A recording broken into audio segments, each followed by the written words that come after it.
전혀 다른 뉴스. 지원 직접 지시하셨습니까? 국민들 실시 노후자금을 지원 정권 지시하셨어요? 승계에 이용했다는 혐의에 대해서 어떻게 생각하십니까? 박 대통령한테 직접 지시 받은 겁니까? 삼성물산 제일모직 합병 대가였습니까? 지원금? 한 말씀 하시죠. 이게 이재용 부회장의 범죄입니까? 아니면 삼성 임직원들의 범죄입니까? 이번 일로 저희가 좋은 모습을 목표로 드리자 국민들께 정말 송구스럽고 죄송하게 생각하고 있습니다. 다른 글로벌 기업이랑 다르게 삼성만 이런 범죄에 연루가 되는 이유가 뭐라고 생각하시나요?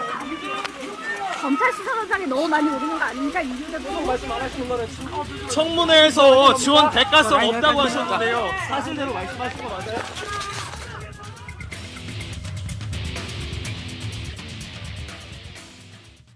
전혀 다른 뉴스 시작하겠습니다. 이재용 삼성전자 부회장이 1박 2일간의 특검 수사를 마치고 오늘 오전 귀가한 것으로 전해지고 있습니다. 그야말로 박영수 특검팀이 내달 28일로 규정된 조사 만료 시일을 상당히 의식하는 듯 수사에 그야말로 적극적으로 나서고 있다, 이런 평가가 나오고 있는 상황입니다. 자, 오늘은 지금 이재용 부회장 소식을 비롯해서 특검 수사가 전반적으로 어떻게 흘러가고 있는지 오마이뉴스 이슈팀 김동환 기자를 전화로 연결해서 자세한 수사 상황 좀 알아보도록 하겠습니다. 김 기자 나와 계신가요? 네, 김동환 기자입니다. 네. 자, 어제 오전 9시 30분 특검의 피의자로 소환이 됐던 이재용 삼성전자 부회장 1박 2일간 수사를 받았네요, 조사를. 지금 한 22시간 가까이. 네. 22시간. 네. 22시간간의 강도 높은 조사를 받았는데요.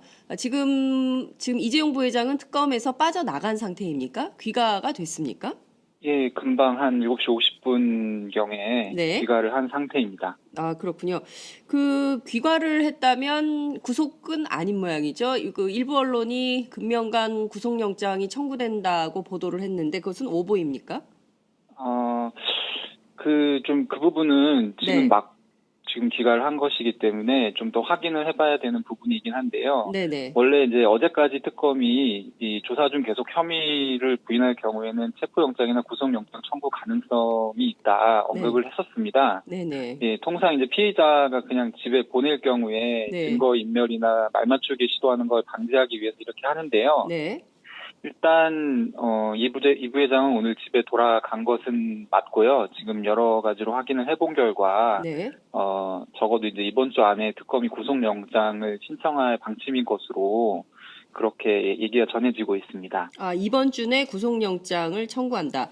네. 이재용 부회장 오늘 아침 7시 50분에 특검에서 빠져나갔다고 말씀을 좀 주셨는데요. 현장의 기자들이 여러 가지 질문을 좀 던졌을 텐데요.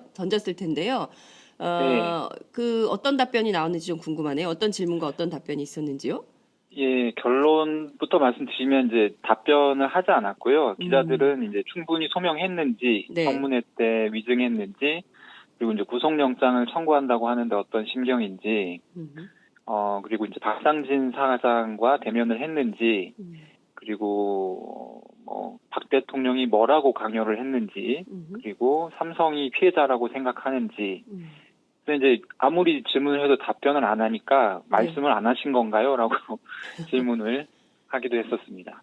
그렇군요. 지금 기자들이 굉장히 많은 질문을 던졌지만 묵묵부답으로 일관했다.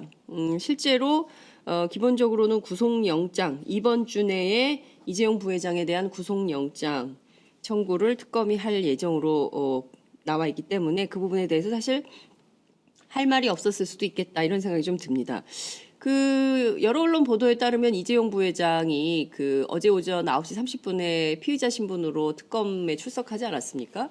네. 대개의 경우에는 이제 9년 전에도 삼성 특검 당시에 직접 조사를 받은 적이 있었는데, 네. 당시에는 그래도 이제 특검으로부터 차 대접도 받고 이런 일종의 예우, 재벌 회장, 부회장에 대한 어떤 예우 같은 것이 있었는데, 이번에는 박영수 특검 만나지도 못하고 조사실로 직행해서 무려 22시간 동안 조사를 받았다, 이런 보도가 나오고 있습니다. 실제 그런 분위기였습니까? 예, 어제 이제 브리핑을 통해서 네. 이제 그 특검보가, 이주철 특검보가 밝힌 바가 있는데요. 네네. 원래는 이제 7년 전에는 그 이재용 부회장이 들어가서 결국에는 피의자 신분으로 들어갔지만 무혐의로 풀려나고 당시 이제 들어가서도 여러 가지 의전을 받았던 것으로 네. 그렇게 알려졌는데 이번에는 박영수 특검의 면담도 없었고 그리고 뭐 별다른 절차 없이 바로 조사에 들어갔다 이렇게 이제 특검 측에서 밝혔습니다. 네. 그렇군요. 그리고 이제 점심에는 뭐 도시락을 먹고 저녁에는 짜장면을 먹었다 이 정도로 아주 좀 상세하게 비교적 알려졌습니다. 그렇군요. 점심에는 짜장면, 저녁에는 점심에는 도시락. 점심에는 저녁에는 도시락, 저녁에는 짜장면. 그리고 22시간 동안 조사를 받았는데요. 대체로 혐의 사실에 대해서 자백을 한 겁니까? 아니면 뭐 부인으로 일관한 겁니까? 이 자세한 또 조사 내용이 아직은 지금 공개가 되지 않고 있고요. 네네. 그런데 이제 여러 가지 언론 보도를 종합해 보면 네. 계속 부인을 했다는 쪽에 무게가 실리고 있습니다. 그래서 이제 22시간 동안 그러니까 그 어떤 대가를 가지고 이제 최 씨에 대한 지원을 했느냐, 최순실 씨에 대한 지원을 네. 했느냐 네. 이런 부분을 집중적으로 좀 추궁을 했던 것으로 특검에서는 그렇게 이제 알려졌었는데요. 이 네. 부회장은 여기에 대해서 자기는 박 대통령의 요구에 못 이겨서 최순실 씨 측을 지원한 것이다. 자기는 죄가 없다는 거죠. 네. 이렇게 이제 계속 일관한 것으로 그렇게 전해지고 있습니다. 그러니까 계속적으로 일정 정도 자백을 했더라면 이재용 부회장을 그 불구속 수사하면서 네. 불구속 수사 가능성도 있었는데 끝까지 자백하지 않고 대통령 강요에 의해서 최순실 씨 최순실 일가를 씨를, 도왔다 그렇죠. 이렇게 주장을 했기 때문에 특검으로서도 계속 모르쇠 아니다 이렇게 일관하기 때문에 구속 수사의 불가피성도 나오는 것이 아닌가 이런 생각이 좀 들기도 하네요. 하지만 이제 계속 이렇게 피해자 코스프레를 한다고 하기에는 너무나 많은 증거들이 나오고 있는 거 아닙니까? 예, 그렇죠. 어제 특검에서는 원래는 이제 예정 공개를 하지 않는 비공개로 네. 2시경에 이 박상진 삼성전자 사장을 소환을 했습니다. 네네. 그래서 이제 참고인 신분으로 불러서 이 박 사장 역시 13시간 정도 밤샘 조사를 받고 오늘 새벽 3시 반경에 귀가를 했는데요. 네. 이 박상진 사장이라는 인물은 삼성이 최 씨의 요구를 들어준 이후에 네. 자신이 청와대로부터 특별 대우를 받았다는 취지의 진술을 검찰에서 한 적이 있어요. 그래서 이제 요 어떤 삼성과 최순실 씨의 특수한 관계를 좀 보여주는 이런 정황 증거들에 대해서 이제 진술을 할 수 있는 그런 인물인데요. 네. 이분을 이제 출석시켰다는 것이 알려지자 네. 기자들은 이제 이 부회장이 계속 자신의 혐의를 부인하니까 압박하기 위해서 대질신문 뭐 이런 가능성이 있는 것 아니냐. 아하. 뭐 이런 질문을 이제 어제 브리핑 때 했었습니다. 네네. 그런데 이제 특검이 여기에 대해서 자세한 조사 내용은 뭐 알려줄 수 없다, 공개할 수 없다 이런 네. 이제 입장이어서 이 부분은 뭐 아마 오늘 브리핑에서 이 자세한 경위나 뭐 이런 내용들이 나올 것으로 예상됩니다. 그렇군요. 이 부회장에 대한 횡령과 배임 혐의도 조사 중이다라는 게 특검의 입장인데요. 주로 구체적으로 어떤 내용을 어떻게 수사하는 거라고 저희가 볼 수 있을까요? 뭐 간단합니다. 이 삼성 계열사의 자금을 동원해서 네. 최 씨를 지원했기 때문에 하려고 한다면 횡령과 배임 혐의 등도 적용도 가능하다. 네네. 이게 이제 지금 특검의 판단입니다. 그렇군요. 자, 앞서 말씀해 주신 대로 중요한 것은 박근혜 대통령, 이재용 삼성전자 부회장, 그리고 최순실 씨, 이 3자 간의 대가성, 뇌물죄가 입증이 돼야 굉장히 중요해요. 특히 이제 이것이 탄핵소추 심판에도 영향을 미칠 이런 가능성이 있는데요. 박근혜 대통령과 이재용 삼성전자 부회장이 2014년부터 3번 독대를 하게 되는데 2차, 3차 독대에서 박 대통령이 최순실 씨의 금전 요구를 직접 이 부회장에게 전달했다. 이런 내용이 보도가 좀 됐습니다. 요거와 관련해서도 특검이 수사 중에 있습니까? 네, 2차 독대가 이제 2015년 7월 25일에 있었는데요. 네. 독대가 있기 이틀 전에 최순실 씨가 독일에서 귀국해서 박 대통령에게 승마, 동계 스포츠 영재센터, 미르재단, K스포츠 재단 네. 등 4가지 내용이 담긴 메모를 전해줬다고 합니다. 그렇죠. 예. 예. 그래서 박근혜 대통령은 2차 독대 때 왜 승마 지원을 하지 않느냐고 하면서 이재용 부회장을 강하게 질타했다. 이런 사실들은 이제 앞서 검찰 조사를 통해서 이제 알려진 바가 있고요. 그렇습니다. 그리고 이제 3차 독대에서 금전 요구 부분이 이제 최근에 좀 규명이 됐는데 3차 독대는 2016년 작년 이제 2월 15일에 있었습니다. 예. 예, 이때도 역시 최순실 씨가 독대 하루 전인 14일에 조카 장시호 씨에게 동계스포츠영재센터에 삼성이 10억을 지원해달라라는 내용의 기획서를 작성하라고 시켰다고 그 이제 장시호 씨가 진술을 한 것으로 네. 전해지고 있는데요. 그리고 이제 다음날 윤 전추 행정관을 통해서 기획서를 박 대통령에게 전달하게 했다까지 네. 진술을 한 그렇군요. 것으로 네. 네, 그렇게 확인되고 있습니다. 자, 그 태블릿 PC에 대해서도 끊임없이 논란이 좀 제기되고 있는 상황인데요. 특검이 입수한 태블릿 PC는 삼성이 2015년 8월에 정식 출시한 제품인데 이 최 씨가 쓴 태블릿 PC에서는 2014년 15년 7월 24일부터 첫 번째 이메일이 발견된다. 이런 특검의 브리핑이 있었습니다. 구체적으로 이 태블릿 PC와 2차 태블릿 PC와 관련된 논쟁 이거 좀 어떻게 되는 건지 취재가 좀 됐습니까? 아, 네네. 요 특검에서 이제 어제 브리핑을 통해 두 가지 가능성을 제시를 했습니다. 첫 네. 번째로 말씀하신 대로 2015년 8월에 출시된 제품인데 어떻게 최 씨가 2015년 7월 네. 그러니까 한 달 전에 출시 한 달 전부터 이걸 쓸 수 있느냐 이 부분에 대해서 조사를 하고 있느냐라고 질문을 하니까 특검에서는 첫 번째는 두 가지 가능성이 있는데 첫 번째는 일반인에게 출시되기 전에 삼성 고위 임원들 대상으로 시제품이 나오는데 네. 그거를 그게 최 씨에게 전달됐을 가능성이 있다. 그리고 두 번째는 최 씨가 이제 쓴 이메일이 지메일이라는 메일인데요. 네. 그 계정을 새로운 기기에 연동하는 과정에서 과거에 받은 메일이 두 번째 태블릿 PC로 불려왔을 가능성이 있다. 아하. 이렇게 이제 두 가지를 설명을 했습니다. 이제 두 번째 경우라면 네. 그 별 문제가 없는데 최 씨가 만약에 삼성 고위 임원이나 뭐 하여튼 삼성 고위 관계자가 받는 시제품을 미리 받아서 사용하고 있었다고 하면 네. 이것은 뇌물죄 관련 수사의 주요 정황으로도 작용할 수 있을 것으로 보입니다. 공교롭게 첫 이메일이 발견된 날짜가 7월 24일인데요. 네. 그러니까 이재용 부회장이 대통령에게 불려가 질타를 받기 하루 전입니다. 아하. 그래서 이제 원래 이 삼성 쪽에서는 최순실, 박근혜, 이재용의 순서로 이제 순서도를 짜왔거든요. 네. 박근혜 대통령에게 압박을 받았다. 음. 그런데 이제 하루 전에 사실 요 시제품을 사용했다고 하면 네. 그 삼성이 대통령의 압박을 받기 전부터 이미 최순실 씨를 좀 관리해온 것 아니냐. 아, 삼성이. 예, 예. 지금 피해자 입장을 강조하고 있는데 관리해온 것 아니냐 이런 의혹 제기가 가능해집니다. 그렇군요. 그 충분히 합리적 의심이 가능한 포인트가 아닌가 싶습니다. 무엇보다 이 최순실 씨가 이 태블릿 PC를 사용한 기간이 2015년 7월부터 11월까지인데요. 그리고 이 마지막 그 구글 마지막 이메일에서 그 사용자 그 상대방에게 더 이상 이 이메일을 쓰지 않을 것이다. 일종의 계정 폭파를 예고하는 그런 메시지가 갔다는 건데요. 네. 그리고 실제로 더 이상 이 이메일을 쓰지 않았다는 겁니다. 그러면 최 씨는 이 태블릿 PC를 삼성과의 거래를 위해서만 사용했던 용도 아니었냐. 그러니까 그 밖에 다른 정황은 또 다른 태블릿 PC가 있을 가능성. 이런 점에 대해서는 좀 어떤 얘기가 나옵니까?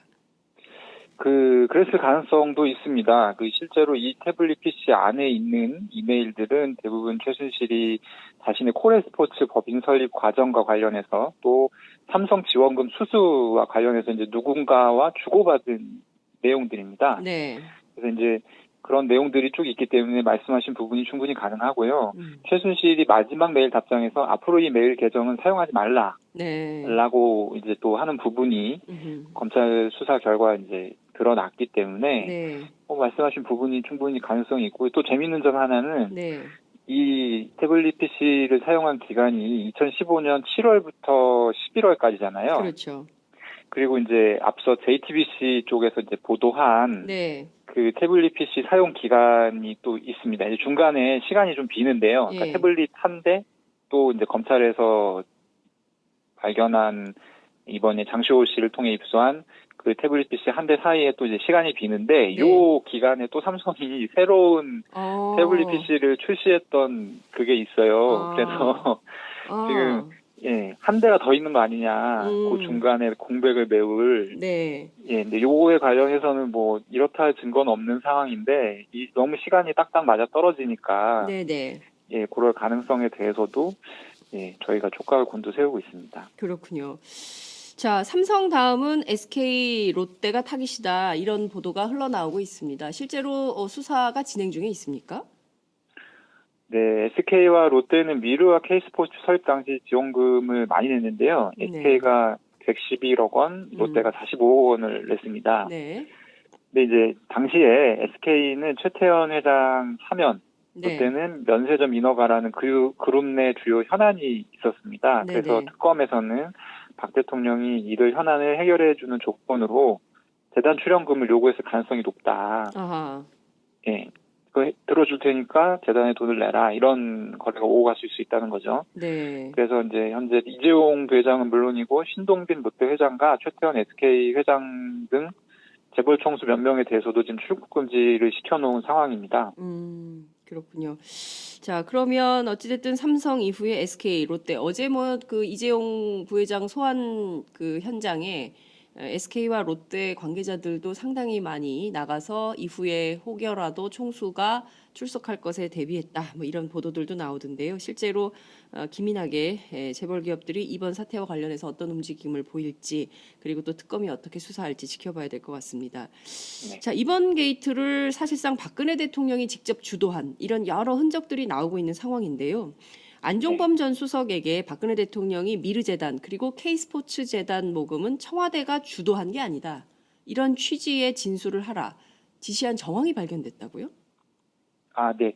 그 부분은 이제 안종범 전 경제수석의 업무 수첩에서 네. 예, 확인된 내용입니다. 네네. 그래서 이제 이 업무 수첩을 보면 처음에 이제 태블릿 PC 관련한 네. 이 최순실 게이트가 불거졌을 때 어떻게 대응을 해야 하는지 그런 부분에 대해서 안종범 수석이 이제 대통령이 얘기한 걸 다 수첩에 받아 적은 것으로 좀 유명하잖아요. 그렇습니다. 예, 그런 부분들이 이렇게 메모 형식으로 있기 때문에 요거 관련해서 이제 이런 박근혜 대통령이 이제 사실은 어떤 진술을 지시한 거 아니냐 직접적으로 네네. 이런 정황이 특검팀에서 이제 포착이 돼서 지금 조사를 하고 있는 상황으로 알고 있습니다. 그렇군요. 자, 김경숙 전 이화여대 신산업융합대학장 대학원장이죠. 그 어제 특검에 출석을 했는데 그 이제 그 국조특위에 출석했을 때하고 그 잠옷 그 다른 모습이었어요. 그래서 그분의 건강 상태가 매우 안 좋아서 특검 수사에도 큰 영향을 미치지 않겠냐 이제 이런 그 분석들이 나왔었는데요. 이분은 조사 마치고 돌아갔습니까? 예, 김 전 학장은 어제 출석을 해서요. 14시간 정도 조사를 받고 귀가를 했습니다. 네네. 이제 좀 고강도 수사를 받은 편인데요. 네. 말씀하신 대로 이제 굉장히 대조적인 화장기 없는 얼굴이 네. 비쳐서 이제 좀 화제가 되기도 했었고요. 네. 김 전 학장은 지난해 수술을 받고 지금도 이제 투병 중이라고 합니다. 그리고 이제 특검은 이런 상황을 고려해서 신병철 여부를 결정하기로 했는데요. 아직 네. 뭐 어떻게 하겠다라는 얘기는 구체적으로 나오지 않았고요. 네. 아마 이 부분도 오늘 뭐 브리핑에서 나오지 않을까 그렇게 생각하고 있습니다. 그렇군요. 최경희 이화여대 총장은 언제 출석합니까? 예, 어제 그 김경숙 학장의 신병 처리가 결정된 다음에 네. 최경희 총장의 소환 일정이 결정될 것 같다. 이런 얘기를 공식 브리핑에서 밝혔기 때문에 네. 이 역시 오늘 브리핑에서 아마 자세한 내용이 나올 것으로 예상합니다. 그렇군요. 오늘 주로 특검에서는 어떤 사람들이 소환됩니까? 특검 소환 일정 어떻게 됩니까? 오늘 특검 일정은 소환 일정은 지금 아직 나온 바가 없고요. 네. 예, 지금 근데 이제 원래 이 특검의 소환 일정이라는 것이 네네. 미리 뭐 몇 시간 전에 알려주는 거라기보다는 다급해서 지금 소환한다 그렇군요. 이런 식으로 나오는 경우가 왕왕 있어서 네네. 아직까지 뭐 공식 소환 일정은 지금 없습니다. 압수수색 계획도 알려진 게 없죠? 예, 압수수색 계획은 원래 미리 안 알려주면 안 알려줍니다. 되는데 검찰이 몇 번 해가지고 많은 국민들이 당황하고 있습니다. 자, 이재용 삼성전자 부회장 주요 혐의 사실에 대해서 전부 부인을 하고 있기 때문에 재소환 혹은 또 이번 주 안에 신병 처리를 어떻게 할지 결정을 한다는 특검 상황 소식 들어봤습니다. 오늘 말씀 여기까지 듣겠습니다. 고맙습니다. 예, 고맙습니다. 네, 지금까지 오마이뉴스 김동환 기자와 함께했습니다. 전혀 다른 뉴스 시작하겠습니다. 어제 헌법재판소에서는 4차 변론기일이 열렸습니다. 윤전추 청와대 행정관에 이어서 어제는 이영선 청와대 행정관이 증인으로 출석했는데요. 뿐만 아니라 언론 탄압을 받고 있다고 주장하고 있는 세계일보 조한규 사장 그리고 류희인 전 국가위기관리센터장 등이 출석을 했습니다. 어제 벌어졌던 헌법재판소 탄핵심판 변론기일 현장을 좀 챙겨보도록 하지요. 오마이뉴스 이슈팀 선대식 기자를 전화로 연결합니다. 선 기자 나와 계신가요? 네, 안녕하세요. 선대식 기자입니다. 네, 어제 4차 변론기일 열렸습니다. 네. 오전에 이영선 행정관이 드디어 출석을 했죠. 네네. 어제 오전 10시에 이영선 행정관 증인신문이 예정이 돼 있었거든요. 네. 그래서 30분 정도 일찍 헌재에 도착을 했습니다. 근데 생각과는 달리 아주 여유 있는 모습이었고요. 네. 웃는 모습으로 출석을 했습니다. 아, 그렇군요. 네. 이영선 행정관의 일종의 궤변이 또 논란이 좀 되고 있습니다. 네네. 최순실 씨가 청와대에 드나들었던 것은 말할 수 없다. 왜냐하면 네네. 국가기밀이라서. 네. 정말 이런 말을 했습니까? 네, 그렇게 얘기했습니다. 이제 어제 10시에 증인신문이 시작이 됐고, 네. 이제 국회 쪽에서 본격적으로 신문을 했는데요. 최순실 씨가 청와대에 들어간 것을 봤느냐, 아니면 청와대로 직접 태워졌느냐, 아니면 청와대에서 인사한 적이 있느냐 등등을 계속해서 물어봤습니다. 그렇지만 이영선 행정관 여기에 대해서 직무 관련 비밀이라서 답변 드릴 수 없다는 점을 양해해달라. 대통령 경호실 직원은 직무상 알게 된 비밀을 누설하여서는 아니 된다.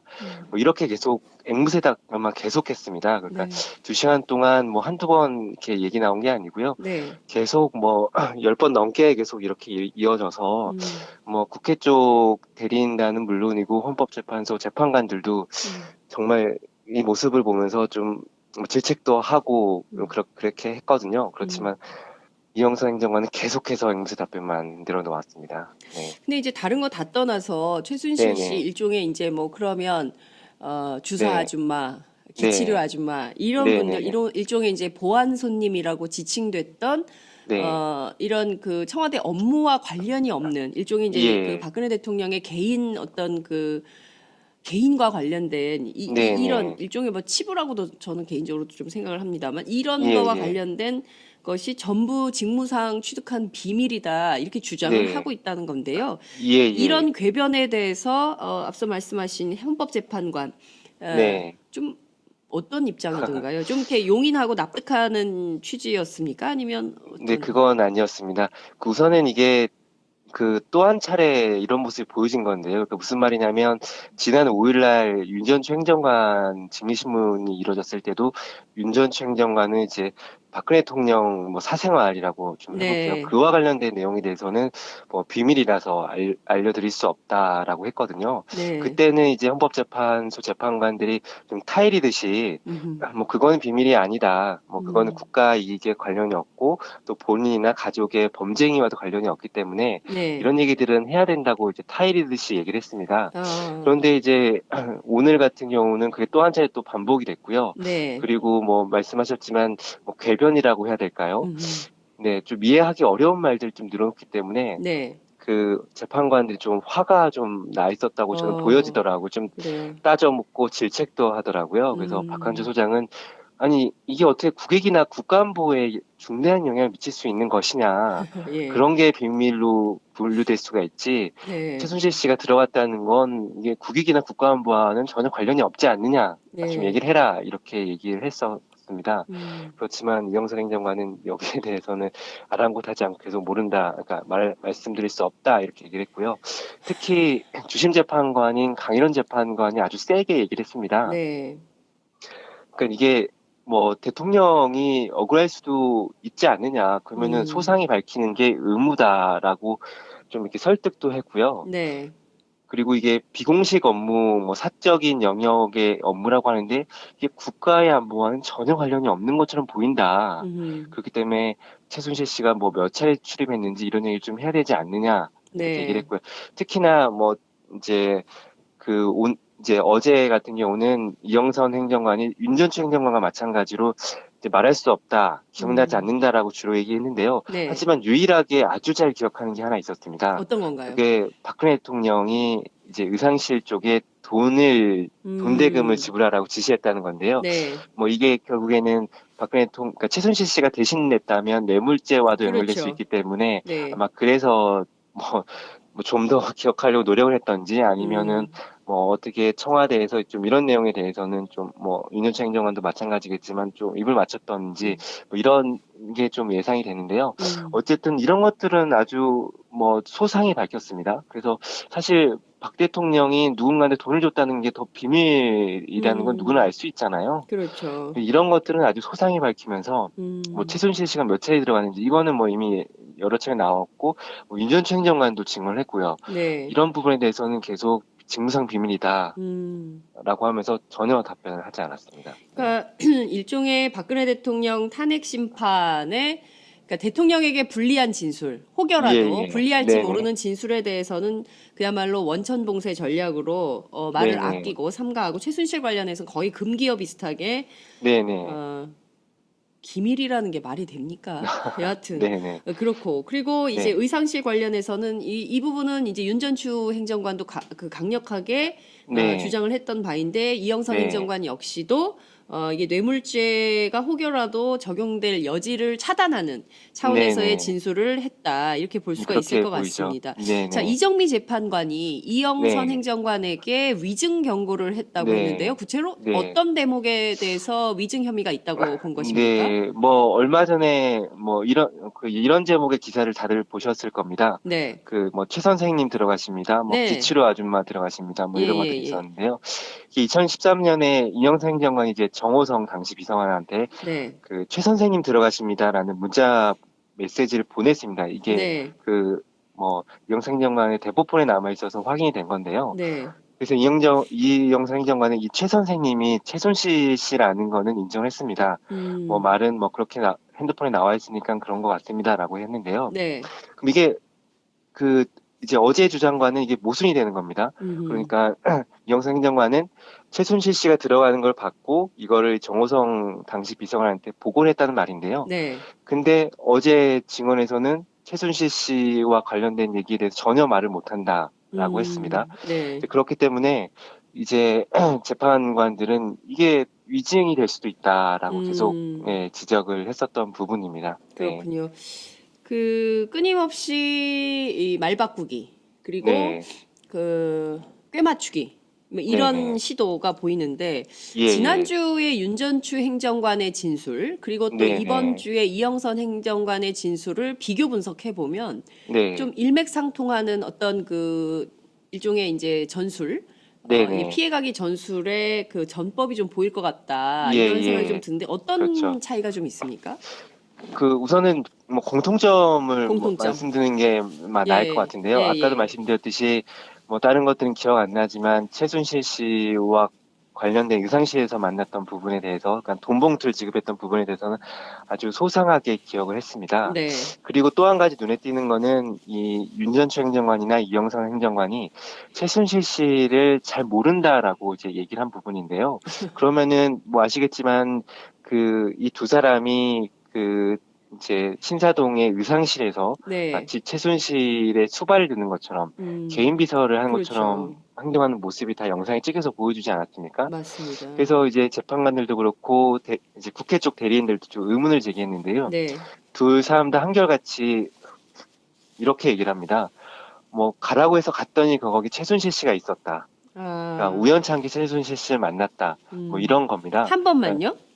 그러니까 뭐 여러 차례 만났다는 건데요. 그 사전에 아는 게 아니라 사전에 뭐 친분이 있거나 알거나 뭐 박 대통령을 고리로 아는 사이가 아니라 네. 최순실 씨와는 그 전에 몰랐고 뭐 청와대에서 그러니까 청와대 상관이 가라고 해서 네. 갔더니 거기 최순실 씨가 있었다. 음. 그래서 박 대통령의 지인인 걸 알고 그냥 이제 뭐 옆에서 도와줬다, 수발줬다 이렇게 얘기를 하고 있습니다. 핸드폰은 왜 닦았대요?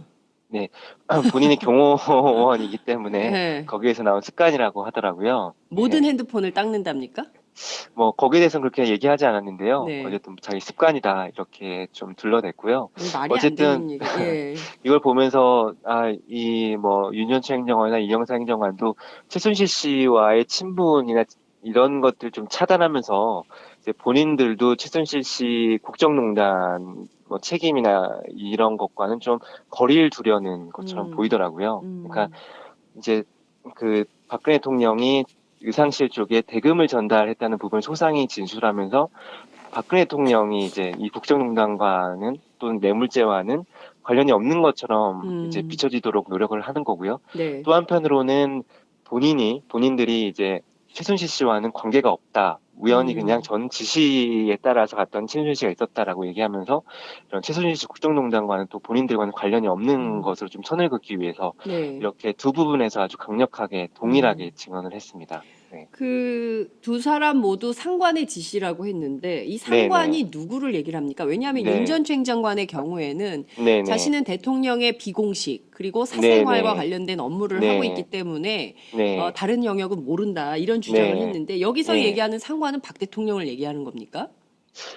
거기에 대해서 얘기를 하지 않았습니다. 그러니까 뭐 이번에 이영선 행정관도 마찬가지로 이제 상관 얘기를 많이 했었는데요. 네. 그럼 상관이 누구냐? 그렇죠. 네, 이런 질문이 당연히 나왔는데요. 네. 여기에 대해서는 뭐 말하지 않았습니다. 네. 이 상관이 누군지도 네. 혹시 국가 기밀이라고 생각하는 건 아니겠죠? 글쎄요, 뭐 본인한테 불리하니까 얘기하지 않은 것이기도 하고요. 네. 네, 네. 기본적으로 이런 모르쇠 전략이 기본적으로는 그 헌법재판관들의 네. 일종의 이제 그 심판 자체를 좀 네. 판을 흐리는 네, 네. 이런 데 대해서 굉장히 그 화가 날 가능성이 있다. 이게 결코 박 대통령에게 유리한 네, 진술 네. 태도는 아니다. 이런 생각이 좀 드는데. 사실 재판관들도 그렇게 좀 지적을 하고 경고를 했습니다. 그래요? 네, 계속 이렇게 증언을 해야 되는데도 증언을 하지 않는 것을 보면 네. 마치 이제 증인이 무언가를 감추기 위해서 그런 것처럼 보인다. 네, 그래서 얘기를 해달라고 했는데 그런데도 불구하고 뭐 이영선 행정관은 입을 뭐 닫았습니다. 네. 감추는 자가 범인이다. 네, 뭐 그런 얘기를 많이 계속 하잖아요. 하고 있는데 네. 끊임없이 감추고 있으니 조만간 네. 그 범인이 드러나겠다 그쵸. 이런 생각이 좀 네. 듭니다. 네, 네. 요새 가장 화제가 되는 인물이 있어요. 예. 안종범 전 청와대 정책기획수석인데요. 네, 네. 본인의 업무 수첩 있지 않습니까? 자기가 직접 적은 거. 아주 중요한 증거로 네, 중요한 지금, 증거로 지금 채택이 네. 돼 있는데 예, 예. 그 증거를 부동의했어요. 네, 네. 이거 그 잘못 압수된 물품이다. 네네. 검찰이 잘못 가져간 거다. 네, 네. 그런데 어제 그 탄핵 심판에서도 대통령 측 대리인단이 이 수첩과 관련해서 검찰의 압수수색 영장을 확인해야겠다. 네, 네. 이런 주장을 했다고요? 문서송부 예, 예. 청탁을 했다는데 이게 네. 어떻게 이런 얘기를 할 수가 있을까요? 예. 어떤 의도가 있을까요? 네, 우선은 이제 변론이 다 끝나고 브리핑에서 기자들이 이제 박근혜 대통령의 대표 대리인인 이중환 변호사한테 질문했습니다. 네. 이게 어떤 의도로 한 거냐. 네. 거기에 대해서 이게 법정의 전략적인 문제이기 때문에 답변할 수 없다라고 했는데요.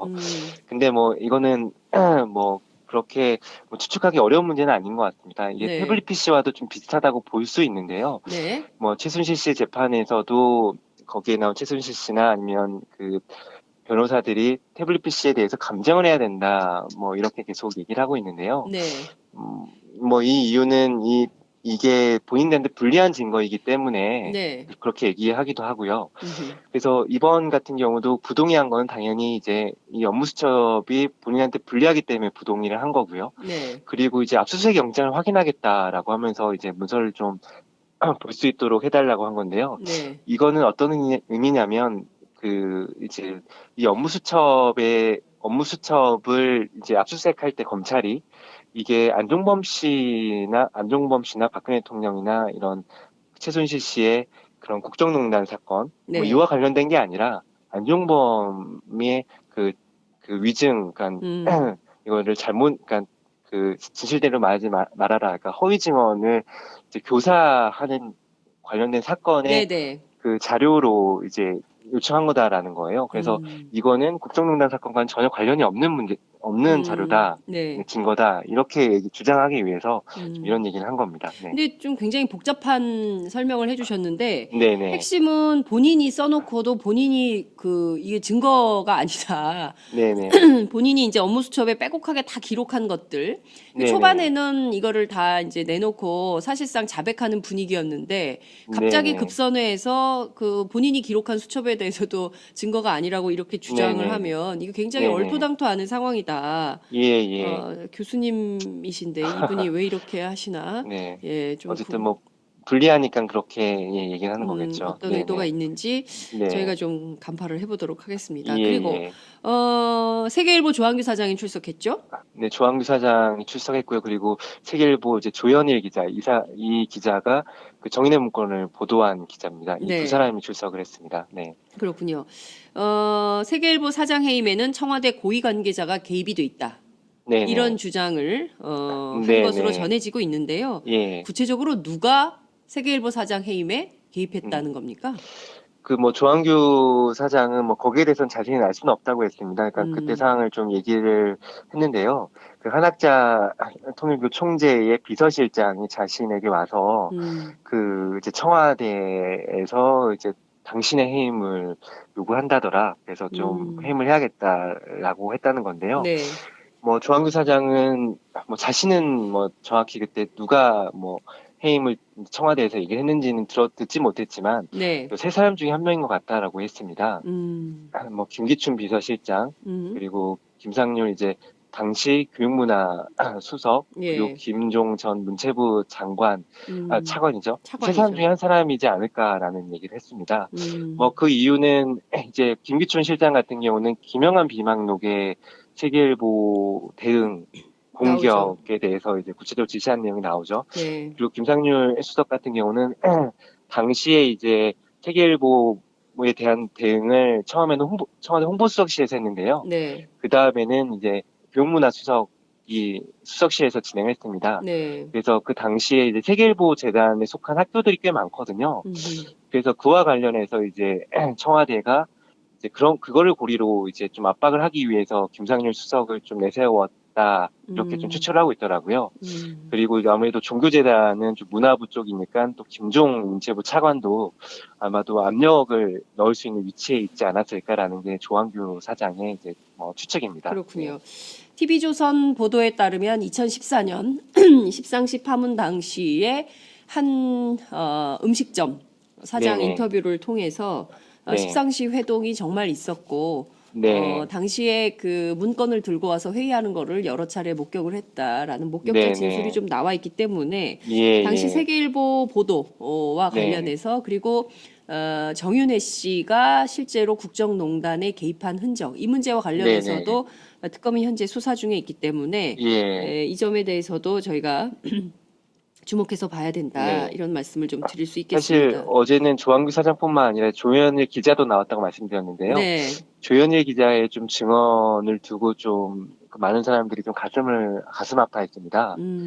그 변론 끝나고 나서도 이제 김관영 이제 의원도 너무 감사하다. 그 용기 있는 증언에 감사드린다고 얘기했는데요. 네, 어떤 얘기냐면 이 기자가 조현일 기자가 이제 그런 보도를 한 다음에 뭐 회사도 그렇고 개인적으로도 꽤 가슴 아픈 일을 좀 당했더라고요. 우선은 그 당시 이제 국정원의 사찰 의혹을 좀 제기했고요.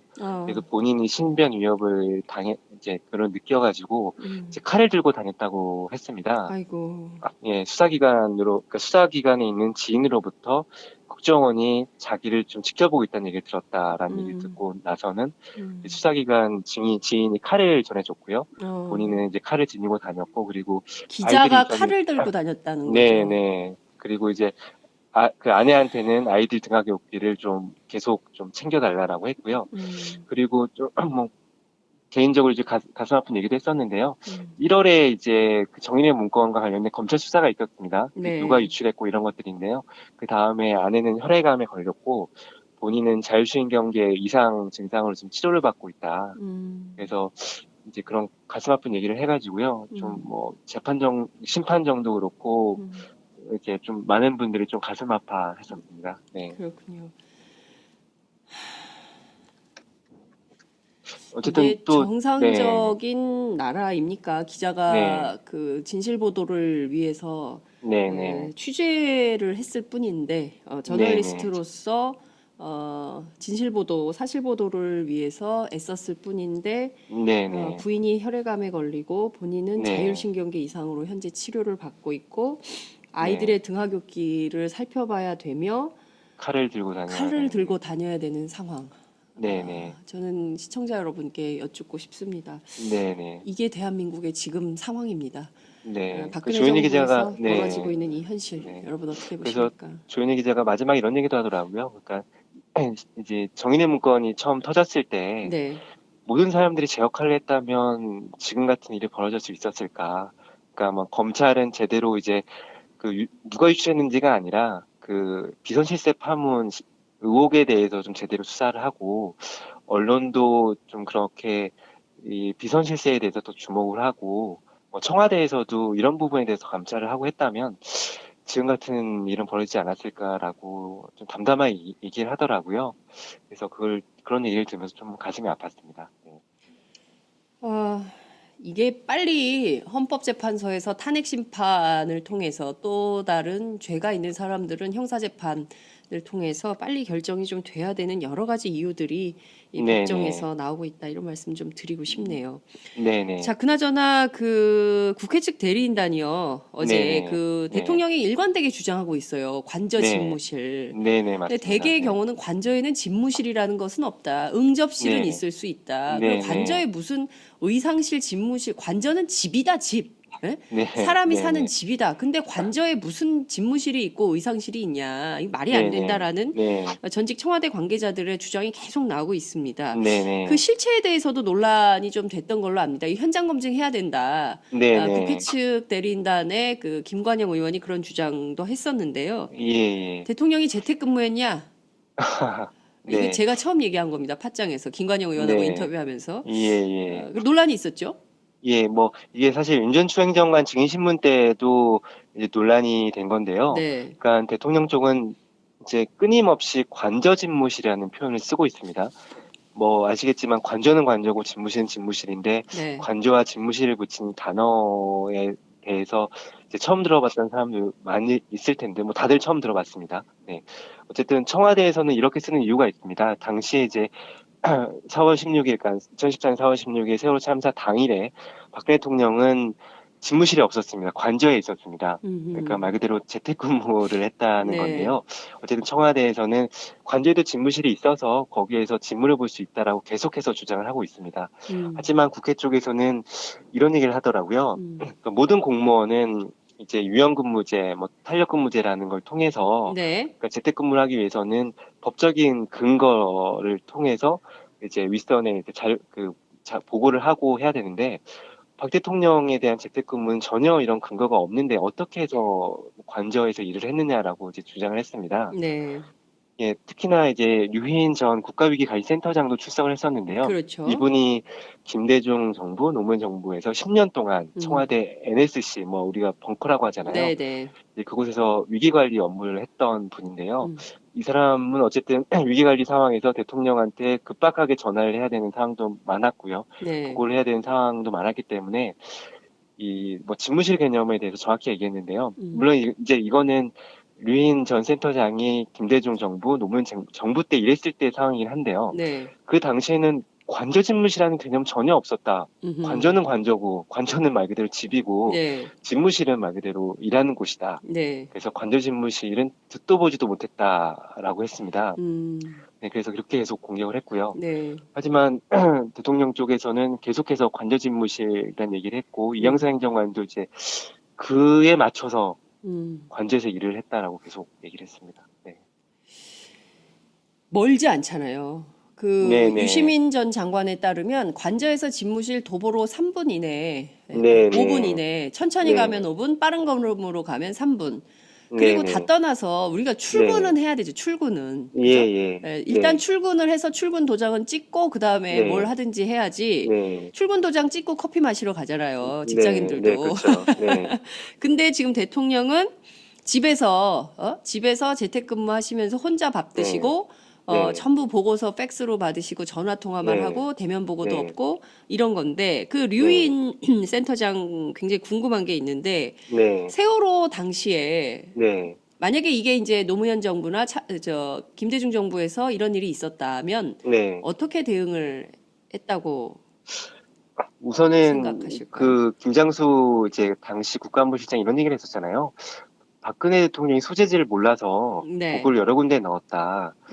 좀 이에 대해서 류인 전 센터장은 황당하다는 반응을 보였습니다. 네. 당연히 위기 상황에서는 대통령한테 이제 보고를 해야 되는데 뭐 이거는 너무나도 당연한 일이기 때문에 네. 대통령이 소재가 어디에 있는지 모른다라는 건 말이 안 된다. 그리고 설사 대통령이 어디 있는지 모른다 하더라도 이제 뭐 부속실을 통한 보고 체계가 완비되어 있기 때문에 네. 뭐 부속실에 이제 보고를 하면 바로 그게 대통령한테 직보가 되는 상황이 이제 시스템이 이루어졌기 때문에 네. 이제 이제 박근혜 정부 하에서 이루어졌던 4월 16일에 이루어졌던 상황을 전혀 이해를 못하고 있더라고요. 그리고 또 한 가지 또 인상적이었던 거는 그 벙커라고 하잖아요. 네네네. NSC 이런 말씀을 하는데 여기에는 뭐 TV화면이 4개가 있고요. 그리고 모든 이제 뭐 해경을 비롯해서 모든 곳에서 들어오는 보고 내용을 네. 다 취합할 수 있는 아주 큰 전광판이 아주 많이 있다고 합니다. 저도 거기에서는- 가봤습니다, 거기. 네, 말씀하시죠. 그래서 거기에는 뭐 모든 비행기 그리고 선박의 위치를 다 알 수 있고요. 네. 그 선박을 누르면 거기 몇 명이 타고 있는지 이런 것들 다 알 수 그렇습니다. 있다고 예. 합니다. 그래서 이런 게 있다면은 이런 게 제대로 운영이 됐다고 하면 네. 뭐 이제 노무현 정부 때 그런 사고가 일어났다고 하면 바로 이제 사고를 확인할 수 있었을 것이고요. 네. 그리고 대통령이 어디 있는지 모른다 하더라도 뭐 그런 일은 이제 노무현 정부 때는 없었다고 하는데요. 어쨌든 그런 일이 있다 하더라도 바로 부속실에 연락을 해서 대통령한테 직보가 될 수 있도록 이렇게 이어졌을 거라고 하더라고요. 네. 그래서 그러니까 이제 박 대통령의 이제 4월 16일 날 있었던 일에 대해서 유인 전 센터장은 참 이해를 할 수 없다. 노무현 정부 때는 만약에 이런 사고가 있었다면 네. 박근혜 대통령처럼 이런 초동 대응에 실패하는 일은 없었을 것이라고 얘기를 했습니다. 네. 그 NSC 벙커에 들어가면요 실시간으로 네네. 타 중국 배, 우리나라 배 어디로 이동하고 네네. 있는지, 뭐 중국 배가 몇 대가 지금 몇 척이 내려왔는지, 예, 민간 예. 항공기가 몇 개인지, 군용 항공기가 몇 개인지, 네네. 어디 상공에 떠 있는지 이게 네. 실시간으로 다 체킹이 됩니다. 그거를요 네네. 노무현 네. 정부 때는 기자들한테도 공개를 했어요. 네. 이렇게 실시간으로 돌아가고 있다라는 네. 거를 공개를 했는데 네. 이명박 박근혜 정부에서는 전혀 소통이 없었죠. 네. 뿐만 아니라 결국에는 우리 무고한 학생들까지 죽음에 이르게 만든 그 책임, 네. 이것을 절대로 피해갈 수는 없을 거다. 제가 이런 말씀 네. 좀 드리겠습니다. 그 류인 센터장이 또 이런 얘기도 하더라고요. 네. 그러니까 대통령 쪽에서는 계속 이런 얘기를 했습니다. 아무리 노무현 정부 때라 하더라도 뭐 이제 9시나 그때 상황에서 뭐 수백 명이 탄 여객선이긴 하지만 그래도 아직 사망자가 없는 상황이라는 게 보고가 됐다고 하면 네. 또는 뭐 사망의 한 명이라는 게 보고됐다고 하면 노무현 정부 때도 이거는 대통령한테 직보할 사항은 아니라고 판단하지 않겠느냐라고 계속 집요하게 물어봤습니다. 네. 하지만 류인 전 센터장은 그건 아니다라고 했습니다. 뭐 아무리 사망자가 없다 하더라도 수백 명이 탄 여객선이 뭐 기울어졌다고 하면 네. 당장 사망자가 없다 하더라도 이거는 아주 위기 상황으로 상황이죠. 이어질 수 있는 문제이기 때문에 이거는 당장 보고를 해야 되는 상황이다라고 하더라고요. 그래서 그런 얘기를 듣고 참 박근혜 대통령 쪽의 대응 또는 국가안보실이 처음에 이제 직보를 이제 뭐 했을 때의 대응 이런 것들이 참 이해가 가지 않았습니다. 수백 명이 탄 여객선이 이제 기울어지고 침몰할 수 있는 상황인데요. 이게 위기 상황이 아니면 뭐가 위기 상황인지 참 이해가 안 되더라고요. 그러니까요. 이게 만약에 내 식구였다면, 그렇죠? 네네. 그리고 내 네. 가족이었다면 혼자 돌아가서 점심 혼자 드시고 또 네. 그 중대본 가서 보고 받으시고 왜 그 네. 구명조끼 입었다는데 애들을 왜 못 구하냐라고 네, 하시고 네. 도로 네. 또 청와대 관저로 가셔가지고 혼자 저녁밥을 드셨잖아요. 예. 그게 도저히 이해할 수 없다 이런 국회의원들 많더라고요. 네네. 국회의원뿐만 아니라 일반 국민들의 눈높이 상식으로도 지금 네. 국민 수백 명이 바다에서 허우적거리는데 즉각 네네. 헬기 띄워서 팽목항 현재항으로 내려가서 지금 상황이 어떻게 되는지 전부 점검을 하고 네네. 그 바다까지 가보는 것이 진정한 리더 네. 대통령의 모습이 아니냐 네. 이런 기대를 하고 있는 것이 그렇죠. 국민적 심정이 아닌가 싶습니다. 네, 특히나 그런 상황이 되면 대통령이 유일하게 이제 국가의 모든 역량을 총동원할 수 그렇습니다. 있는 유일한 이제 역할을 가진 사람인데요. 도대체 대통령은 세월호 7시간 동안 그 역할을 하지 않았잖아요. 네. 참 항상 하는 얘기지만 대통령이 그런 역할을 했다면 국가의 모든 역량을 동원해서 구조에 퍼부을 수 있도록 지시를 했다면 글쎄요, 세월호 사고에서 희생된 분들이 이렇게 많지는 않았을 거라는 생각을 하게 되니까 네. 마음이 좀 아팠습니다. 맞습니다. 어찌됐든 저희가 탄핵 심판 다음 주부터는 월, 화, 목 이렇게 세 차례 네. 심리가 진행이 됩니다. 월요일 날 특히 네. 이제 최순실 씨 네. 불출석하지는 않겠죠. 네, 뭐 불출석 하더라도 강제 구인하겠다고 오후에는 강제 헌재가 구인을 하기로 했기 때문에 네, 아침에 경고했기 나올 수밖에 때문에. 없지 않을까 싶은데요. 네, 저희가 네. 주목해서 보도록 하겠습니다. 오늘 말씀 예. 여기까지 듣지요. 고맙습니다. 네, 감사합니다. 네, 지금까지 오마이뉴스 선대식 기자와 함께했습니다. 전혀 다른 뉴스 시작하겠습니다. 반기문 유엔 사무총장이 어제 오후 10년간의 사무총장직을 마무리하고 드디어 귀국을 했습니다. E냐 F냐? 어느 출구로 들어오느냐? 기자들에게 큰 혼란을 초래했던 현장이기도 했는데요. 어제 인천공항에서 서울역까지 직접 취재를 했던 박정호 기자와 함께 현장 상황 소식 그리고 반기문 전 유엔 사무총장의 대선 출마 핵심 메시지 어떤 것인지 짚어보도록 하겠습니다. 박 기자 어서 오세요. 네, 안녕하세요. 네. 네. 스튜디오에서는 지난해 뵙고 처음이네요. 새해 복 많이 받으십시오. 네, 새해 복 많이 받으세요. 정말 오랜만입니다. 그러니까요. 네. 예. 저희가 주로 길거리에서만 그러니까. 호흡을 맞췄는데 광장에서 그러니까요. 뵀었는데 이렇게 앉으니까 딴 사람 같네. 반갑습니다. 예. 예. 어제 인천공항에 몇 시에 도착했습니까? 어제 뭐 점심 좀 지나서 도착을 했는데요. 네. 그때부터 정말 취재진들이 많이 준비를 하고 있었습니다. 그렇군요. 자리를 맞는 게 제일 힘들기 때문에요. 그렇죠. 예. E 게이트 앞에서 E 게이트. 진을 치고 있었는데 네. 아까 말씀하셨듯이 예. F 게이트로 바뀌었어요. 지금 뭐 눈발이 날리고 있는 가운데 네. 반기문 총장 일행이 지금 내외죠. 반기문 총장 내외가 지금 현충원에 국립현충원. 국립현충원에 도착을 해서 네. 전직 대통령 묘역을 참배하는 장면 여러분 함께 보고 네. 계십니다. 우선 먼저 현충탑에 참배를 하고요. 네. 그 일반 우리 이 참전 용사들 네. 네. 그 묘소에서 참배를 할 예정이고요. 이어서 전직 대통령들의 묘소를 돌면서 참배를 합니다. 그렇군요. 네. 지금 뭐 어제 밤늦도록 상당히 늦게까지 고생을 했을 텐데 그리고 오늘 아침 바로 저렇게 강행군 하는 것을 보면 그야말로 대선 출마의 의지가 상당히 강력하다. 네. 이렇게 좀 확인을 할 수 있을 것 같다는 생각이 좀 드는데요. 흘러가는 그림을 보면서 저희가 함께 반기문 총장에 대한 이야기를 이어가 보도록 하겠습니다. 네. 어제 굉장히 공항이 복잡했죠. 그렇습니다. 제가 말씀드렸듯이 취재진들 네. 아침부터 와서 진을 치고 있었고요. 네. 그리고 오후가 좀 되면서 지지자분들이 많이 보였습니다. 취재진 200명을 포함해서 아이고. 한 뭐 지지자 다 포함하면 500명이 넘는 인파가 그 게이트 주변에 몰려 있었어요. 안 그래도 공항은 늘 혼잡하고 복잡한데 그렇죠. 반 총장 때문에 더 복잡했겠군요. 네, 특히 언급했던 대로 E 게이트에서 F 게이트로 갑자기 바뀝니다. 동선이. 왜 그런 거예요? 근데 그러니까 그게 E 게이트가 좀 복잡해요. 거기가 일반 뭐 게이트인데요. E 게이트 옆에 F 게이트 거기는 좀 넓습니다.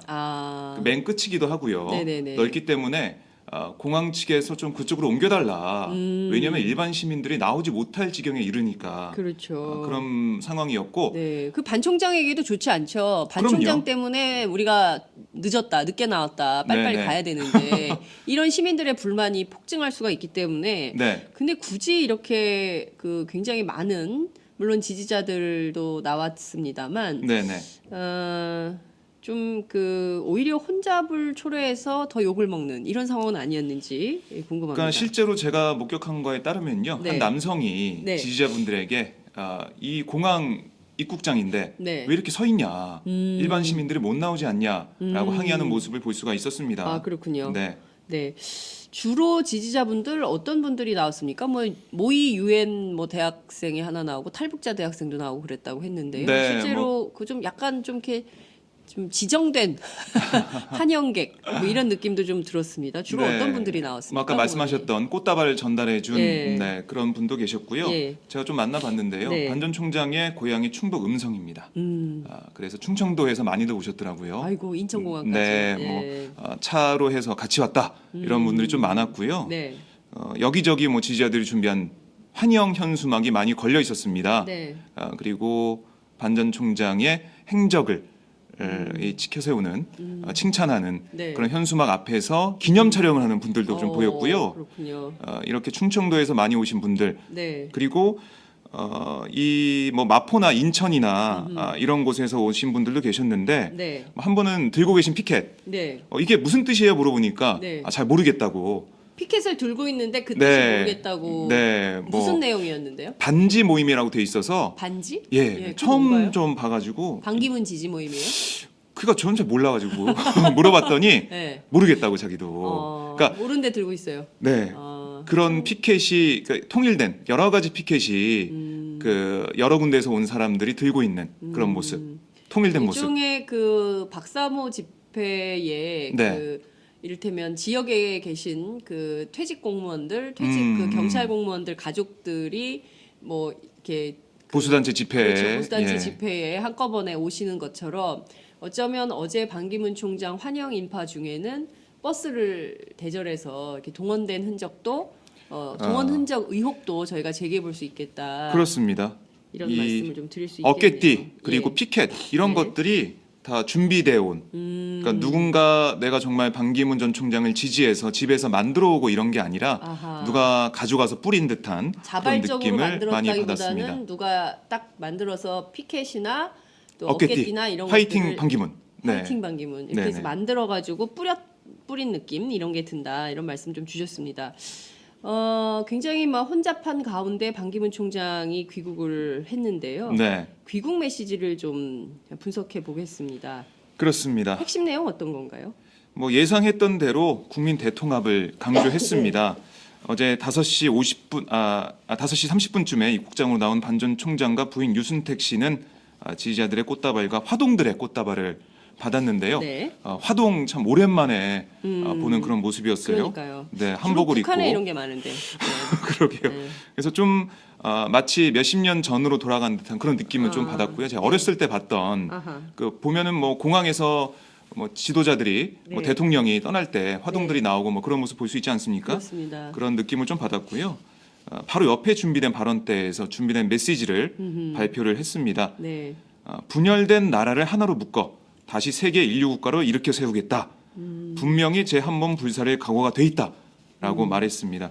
또한 현재 상황을 총체적 난관이라고 하면서 네. 부의 양극화, 이념, 지역, 세대 간 갈등을 끝내야 한다라고 덧붙였습니다. 그렇군요. 네, 분열된 나라를 하나로 묶어서 다시 세계 인류 국가로 일으켜 세우겠다. 이게 네네. 지금 그 저개발 국가 다니실 때 했던 메시지 같아요. 그렇네요. 우리는 예. 지금 OECD 11번째 국가로 알려져 있는데 네, 마치 좀 이렇게 저개발 국가의 유엔 사무총장으로서 다니셨던 것처럼 한국에서도 비슷한 메시지를 밝힌 게 아닌가 이런 생각이 좀 들기도 합니다. 네, 근데 중요한 것은 반 전 총장이 10년간 유엔 사무총장을 했지만 이렇다 할 성과가 없다.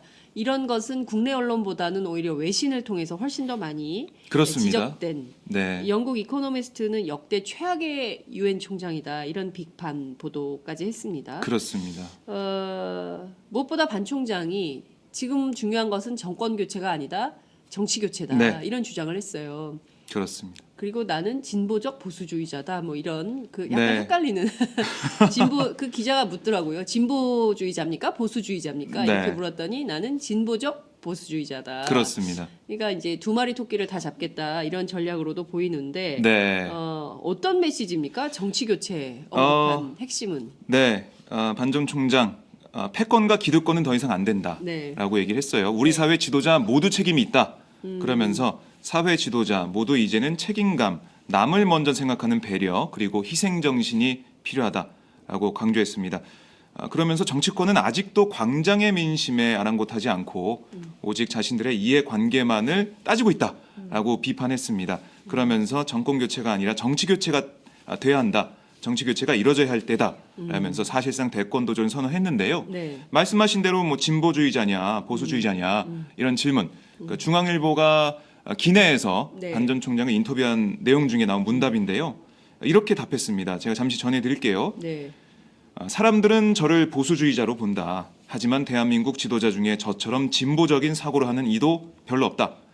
스스로 진보라고 생각하는 사람들 빼놓고 저는 진보적인 보수주의자다. 헷갈려요.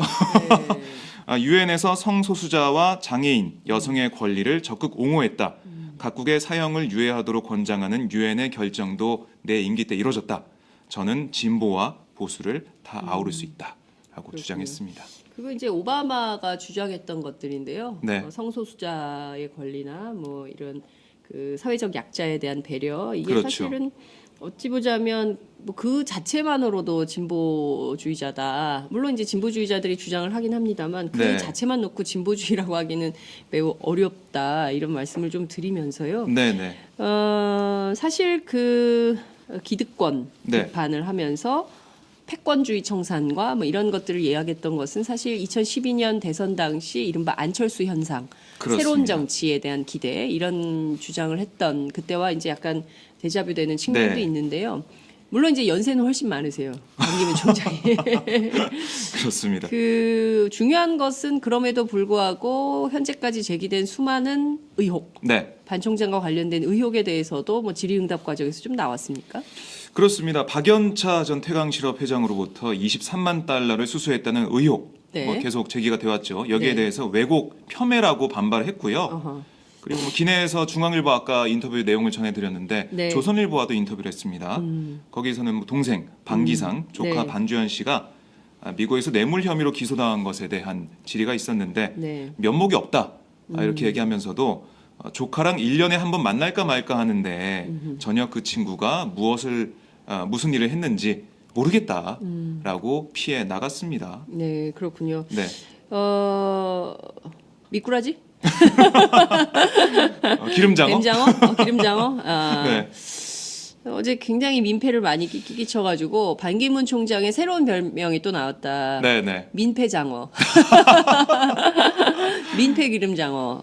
왜냐하면 어제 막 너무 서울역까지도 혼잡한 상황이 그렇습니다. 계속 초래해서 막 네. 저희 취재 기자도 다치고 부상당하는 이런 일이 있었기 때문에요. 반 총장도 뭐 그 네. 저 양복에 단추가 떨어져 나갔다면서요. 네. 예, 그런 일들이 정말 있었는데 혼잡했습니다. 예, 그런 혼잡한 상황 속에서 네. 이런 뇌물 혐의와 관련해서는 전부 모르쇠 아니다 이렇게 이제 주장한 것과 다름 아니다 이런 말씀을 좀 드릴 수 있겠는데요. 네.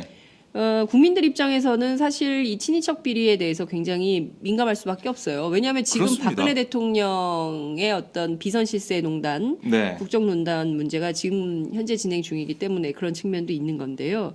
그 밖에 이제 외교 문제와 관련해서 한일 위안부 합의에 대해서 과거에는 환영한다 이런 메시지를 밝혔는데 이번에 입장을 또 바꿨죠. 네. 뭐 반전 총장의 입장은 오해다. 이런 오해라는 말을 입장인데요. 좋아하시네요. 예. 예.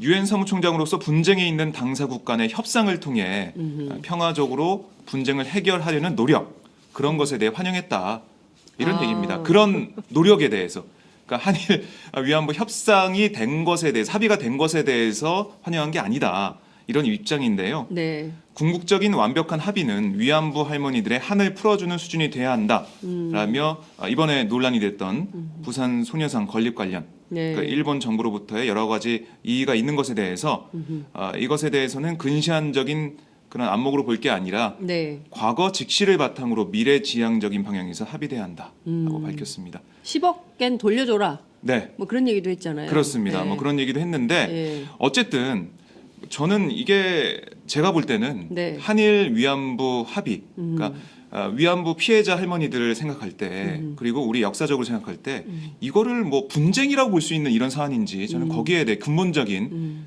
그런 지적을 좀 하고 싶습니다. 네, 기본적으로 이 사안을 바라보는 네, 태도, 그렇습니다. 사안을 바라보는 식견, 네, 여기에 그 포인트가 관전 포인트가 있다 이런 분석이 가능할 것 같은데요. 네, 이게 그 당사국 간 협상을 통해서 평화적으로 분쟁을 해결하려고 하는 태도에 대해서 좋다고 메시지를 보낸 거다라고 하기에는 네. 당시에 너무나 즉각적으로 나왔어요. 논평이. 그렇습니다. 그리고 예. 한일 위안부 합의에 환영한다. 미국하고 같은 태도를 보인 거거든요. 그렇죠. 그러니까 이것은 그 유엔 사무총장이 뭐 분쟁을 해결하는 것에 대해서 높은 점수를 줬다는 게 아니라 위안부 합의 자체에 대해서 평가를 했다. 이런 보도가 나왔었기 때문에 네네. 어찌됐든 이제 귀국을 했기 때문에 여러 매체들과 만나고 수많은 인터뷰를 통해서 계속 반복되는 질의 과정에서 또 어떤 입장이 나올지 저희가 지켜보도록 하겠습니다. 네. 무엇보다 지금 굉장히 중요한 포인트 중에 하나가요. 네. 유엔 사무총장 직무와 관련된 협정이 있는데 네네. 거기에 보면은 선출직 참여 금지 조항이 있습니다. 그러니까 뭐냐면 각국에서 비밀을 취득하기 때문에 정보 여러 가지 정보가 있죠. 그렇습니다. 그 각국의 정보를 가지고 일국의 대통령이 된다? 그건 난센스다. 네네. 이런 건데요.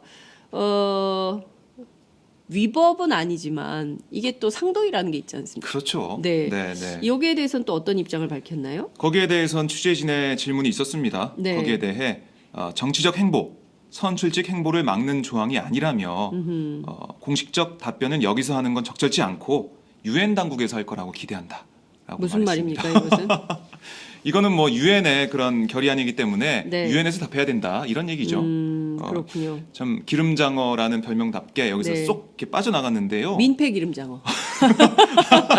수시가 하나 더 붙었네요. 예, 예. 네. 어제 너무 피해가 컸어요. 저희 아. 기자가 다쳤기 때문에 그렇습니다. 저희 그 조민웅 기자가 상당히 다쳤거든요. 그래서 이런 현장을 취재에 너무 격렬한 상황을 만들어서는 안 되는데 굳이 그렇습니다. 그렇게 본인이 원했다는 거 아니에요. 네. 직접 그 서울역 행사를. 그렇습니다. 예, 그렇기 때문에 민폐를 강조할 수밖에 없다. 네. 예, 조민웅 기자가 좌우튼, 예. 다쳐서 저희 정말 우리 오마이 TV의 손해가 그렇습니다. 막심합니다. 예. 예. 자, 이렇게 답변을 하면서요. 네. 그러면서 아직 대통령 선거에 출마하겠다고 발표한 것이 아니니만큼 양해 바란다라고 얘기를 했고 네, 빠져나갔군요. 네. 예. 그런데 사실 아까 언급하신 대로 이게 유엔 결의안이에요. 네. 1946년에 마련된 결의안인데 어떤 내용이냐면 퇴임 직후에 어떤 정부의 자리도 삼가는 게 바람직하다라는 게 핵심입니다. 네. 유엔 사무총장직에 있으면서 얻은 정보 등을 그런 경험을 정치에 쓰지 말라는 건데 네. 사실 어제 반 전 총장의 일성이 이 10년 동안의 유엔 사무총장직 경험을 우리나라를 위해서 국가를 위해서 네. 사용하겠다. 이게 메시지였거든요. 네네. 또 다른 메시지였는데 예. 좀 논란이 계속될 것으로 보입니다. 그렇군요.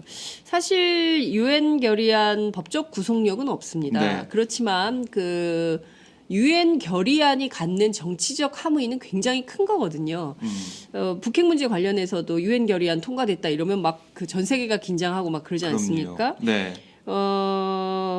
이런 상황에서 본인이 모든 책임을 유엔에게 떠넘기면서 피해간다. 네. 제가 보기에는 유엔에서도 조만간 반 총장의 출마 문제와 관련해서 적절치 않다라는 입장이 나올 가능성도 있다. 그렇습니다. 네, 저희가 좀 지켜보도록 하고요. 그 네. 소식이 나오면 바로 저희가 보도를 해드리도록 하겠습니다.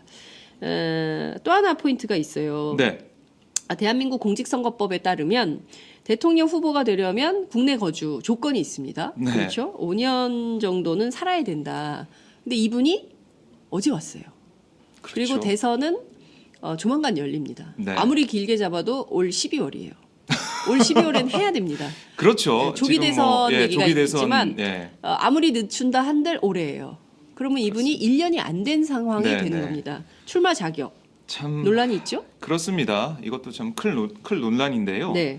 이게 5년 동안 계속 거주해 와야 하는지 네. 대한민국에 네. 아니면 인생 전체를 통틀어서 5년 살면 되는지 여기에 대해서 좀 확실하게 답변이 나온 게 없습니다. 네. 이것도 좀 논란거리인데요. 네. 여기에 대해서 반 전 총장 기자들에게 네. 중앙선관위에 문의해 보라. 기자들에게 지시를 내렸어요. 문의해 봐라. 니들이 알아봐. 왜 나한테 그래? 그렇군요. 이런 건데요. 네. 또 이렇게 얘기했어요. 이런 문제로 자꾸 문제 제기하는 것은 의도를 의심할 수밖에 없다. 어떤 의도요? 그러니까 출마 못하게. 자신을 깎아내리고 선출직. 자신을 공격하는 그런 의도가 있다라고 네. 지금 보고 있는 거고요. 네. 가랑비에 옷 젖듯 자꾸 문제 제기하는 행태로 볼 수밖에 없다라면서 불편한 기색 목소리를 높이기도 했습니다. 근데 그 직전의 주장과 좀 다소 네. 배치되는 측면이 있는데요. 네네. 본인은 그랬다면서요. 이게 그 아직 자기가 대통령에 출마할지 그렇죠. 말지 결정된 게 아니기 때문에 유엔에게 물어봐라, 네. 양해해라, 뭐 이렇게 얘기를 해놓고 나한테 자꾸 출마 공직선거법 주장하면서 이렇게 비판하는 것은 니네들 나 출마 못하게 하는 거 아니야? 이런 얘기를 했다는 건데요. 그렇네요. 앞말과 뒷말이 서로 모순되는 이런 측면이 있다는 점을 분석해 드릴 수 있을 것 같습니다. 이게 뭐 중앙선관위에서 국회의원들한테 뭐 답변도 나오고 했었는데 네. 이게 참 애매합니다. 그래서 정확히 좀 정리해야 될 것 같아요. 네, 선관위 입장을 좀 들어보긴 해야 되겠네요, 우리 기자들이. 그러니까 이게 정확히 더 물어봐야 되고요. 그러니까 5년 동안 인생 정체를 통틀어서 살아오면 되는 건지 네. 아니면은 5년 연속으로 살아와야 되는지 이걸 좀 확실해야 될 것 같고요. 네. 사실 제가 볼 때는 국내 우리 대한민국 대통령이 되려면은 네. 뭐 5년이라고 했는데 네. 계속 살아오면서 국내 상황이 어떤지 네. 우리 사람들이 어떤 미래를 그려나가고 있는지 이런 것들을 파악하고 네. 함께 살아가고 네. 스킨십을 하고 네. 대화를 하고 네. 이런 게 중요할 것 같은데 이게 좀 논란된다는 자체가 좀 이해할 수가 없습니다. 그렇군요. 네. 저는 제일 이게 국내 정서를 반 총장이 읽지 못하고 있다. 네. 국내 상황이 어떤지를 이분이 전혀 모르는구나. 그리고 더 중요한 포인트는 네. 국내 상황이 이렇다는 것을 알려드리는 캠프 관계자들의 주장도 받아들이지 않는구나라고 생각했던 포인트가 뭐냐면요. 네. 인천공항에서 공항고속철도 타고 서울역 간 거예요. 음. 오후는 퇴근 시간이에요. 맞아요. 굉장히 혼잡한 시간인데 이것을 반 총장의 의지로 강행을 했다는 겁니다. 네. 캠프에 이제 뭐 기자 출신도 있고 뭐 정치인 출신도 있고 여러 사람들이 있는데 캠프에서 회의를 했다는 거예요. 네. 그래서 이거는 좀 곤란하다. 안 된다. 괜히 네네. 욕먹는다 했다가 그래서 그냥 그러면 인천공항에서 차 타고 가는 걸로 자택까지 네. 그런 일정을 정했다가 도로 또 바꿨다는 거예요. 왜? 반 총장이 원해서 그렇습니다. 서울역으로 간 거예요. 그죠? 의지가 강했습니다. 예. 네. 분위기가 장난 아니었죠. 그렇습니다. 어땠습니까? 그 철도부터 얘기를 좀 해주세요. 네. 반 총장 따라서 뛰어갔죠? 예, 네. 막 뛰어갔는데 네. 정말 전쟁터를 방불케 했습니다. 저는 이게 대한민국에서 기자 생활을 하면서 네. 제가 종군 기자인지 헷갈릴 때가 좀 많은데요. 네. 어제도 종군 기자 역할을 좀 했습니다. 네. 예, 말씀하셨듯이 공항에서 바로 승용차를 타고 사당동 자택으로 간다고 공지가 됐었는데 네. 어제 오전에 변경이 됐습니다. 인천공항에서 공항 철도를 타고 서울역으로 가서 거기서 군인 장병센터 등을 돌며 시민들을 만나겠다는 게 일정으로 됐는데요. 네. 그 이유는 이 공보 쪽에서 밝힌 이유입니다. 귀국 후에 곧바로 시민들과 만나는 것이 더 의미가 있다.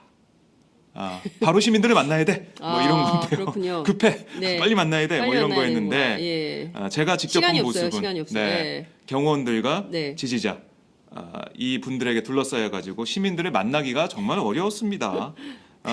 저도 이제 생각하기에는 네. 공항철도를 타게 되면은 뭐 시민들이 뭐 같이 탈 거 아닙니까? 그렇죠. 그래서 함께 뭐 악수도 하고 반 총장이 뭐 요즘 살기 어떠세요? 네. 요즘 뭐 박근혜 대통령 탄핵됐는데 어떠세요? 뭐 이런 것도 물어볼 수 있고요. 여러 가지 네. 대화를 할 수 있겠다 생각을 했는데 네. 제 예상이 틀렸습니다. 공항철도를 타는데 직통을 탄 거예요. 네. 직통은 이게 자석이 다 돼 있습니다. 그래서 우리가 이제 KTX 타는 것처럼 좌석 배열이 이렇게 돼 있거든요. 네. 좌석제입니다. 그래서 그래요. 거기 앉아가지고 가는 건데 네. 기자들에게 통로가 다 이제 막혀가지고 네. 경호원들과 뭐 네. 관계자들에게 막혀가지고요. 시민들이 네. 접근할 수도 없었고요. 예. 거기서 그냥 기자들과의 일문일답이 계속 이어졌습니다. 그리고 또 매진이 돼 버렸어요. 그 열차가. 그래서 아마 그 시간대에 이용하려고 했던 시민들은 네. 아니 사실 직통 열차가 매진이 이렇게 쉽게 되진 않거든요. 그러니까요. 예. 그런 어떻게 건 매진이 못 됐지? 봤는데. 예, 예. 막 이 경호원들과 지지자들과 기자들이 타는 바람에 네. 시민들은 직통 열차를 이용하려고 했던 분들께서는 일반 열차를 타야 하는 그런 상황이 벌어졌습니다. 네. 네, 그리고 서울역에서도 저는 뭐 서울역에서 또 지지자분들을 만나가지고 시민들을 만나가지고 얘기하는 그런 그림을 그려봤는데요. 네. 그곳에서도 지지자들이 한 150명 정도가 기다리고 있었고요. 반 총장이 나오자마자 바로 이제 주변을 둘러싸고 네. 지지자들이 둘러싸기 전에 그 주변을 경호원들이 둘러쌌죠. 그래서 시민들과 반기문 총장이 대화하거나 어떤 스킨십을 할 수 있는 그런 상황은 아니었고요. 네. 반 전 총장은 자신을 보러 온 지지자들과 그리고 뭐 위층에서 보는 분들 많이 계셨어요. 그분들에게 손을 흔드는 정도. 그 정도 이 시민들과의 행사를 네. 만남을 갖고 네. 자택으로 떠났습니다. 저는 이제 가는데 네. 그 마트 표시가 있는 곳은 막 가는 거예요. 반 전 총장이. 저는 긴장했죠. 마트도 들어가. 설마 마트 가는 거 아니야? 정말 민폐다. 네. 이런 생각을 했었는데. 네, 그 퇴근길에 다행히, 주부들이 빨리빨리 장 보고 가서 저녁해야 되는 시간인데 그렇죠. 그때 만약에 마트에 들어가셨다. 그 서울역 마트에 왔던 주부들 표는 다 깎아 먹는다. 이렇게 그렇죠. 봐야 돼요. 그 시간에 정말 퇴근길에 빨리 몇 개 사가지고 가서 네. 식구들 저녁밥을 차리려는 주부들일 텐데 그걸 방해해? 그럼 난리 나죠. 정말 제가 저는- 보기엔 그 마트 안 가신 건 너무 예, 잘하셨다. 아찔했습니다. 이런 말씀을 좀 예, 드리겠습니다. 그래서 마트 간 건 아니었고요. 네. 마트 주차장으로 가서 거기서 승용차를 타고 자택으로 출발을 했습니다. 그렇군요. 네, 거기도 이제 마트에 들어오시는 분들, 나가시는 분들, 네. 시민분들 차량과 엉켜가지고요. 예. 취재진들과 경호원들과 엉켜가지고 굉장히 혼잡했습니다. 그러니까 저도 그 저기 박정호 기자 리포팅하는 모습을 제가 그 봤는데요. 네네. 생중계 현장을 봤는데요. 이게 우 몰려다니고 우 몰려다니고 와 이렇게 몰려다니는 거 위에서 보면은 정말 한 무리의 사람들이 이리 갔다 저리 갔다 무슨 예. 강물처럼 출렁이는 것처럼 한 마리의 사람떼들이 죄송합니다.